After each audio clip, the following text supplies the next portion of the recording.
Susan B. Anthony once said, "It was we, the people, not we, the white male citizens, nor yet we, the male citizens, but we, the whole people, who formed the Union.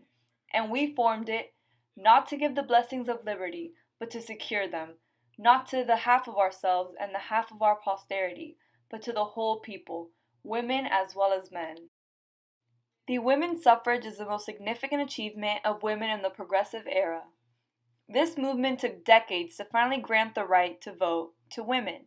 It took activists and reformers nearly 100 years to win that right, and the campaign was not easy. So from 1908 through to 1913, the Women's Social and Political Unions campaign in particular starts to take on new momentum. We're starting to see mass demonstrations and a rise in militant tactics like attacks on property, for example. We're seeing suffragettes being imprisoned and the adoption of tactics like hunger striking, which Laura Mayhall has seen as a physical construction of women's political agency. The events that took place show how the American experience consists of being brave and taking a stand for what you think is right. To be American is to fight and take risks for what you believe in. It took much courage to fight for an idea that argued against most people's assumed gender roles and beliefs, and also how it was considered a radical and controversial idea. It required 3 generations of fearless activists working over 7 decades to secure the vote for American women.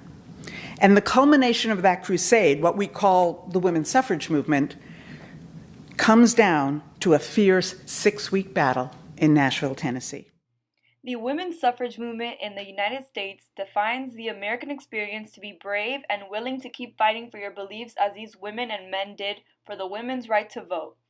It is to keep taking a stand no matter how long it takes and how many obstacles you face. If it's worth fighting for, it's a fight worth having.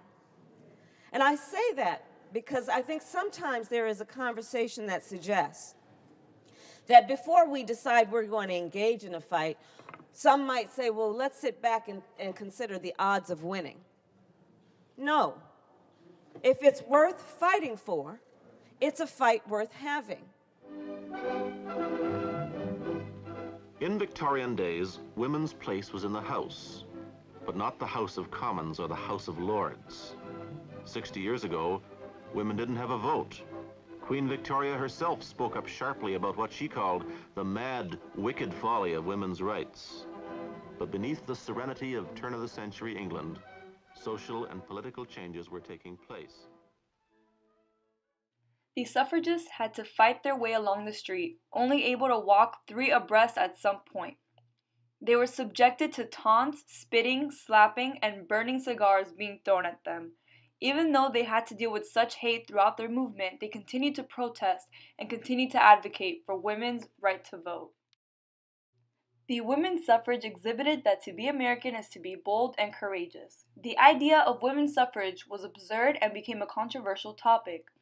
The men and women who opposed women's suffrage did so for many reasons. Many believed that men and women were fundamentally different, and that women should not sully themselves in this dirty world of politics.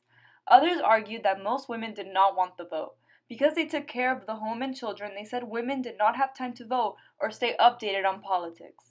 Some argued women lacked the expertise or mental capacity to offer a useful opinion about political issues.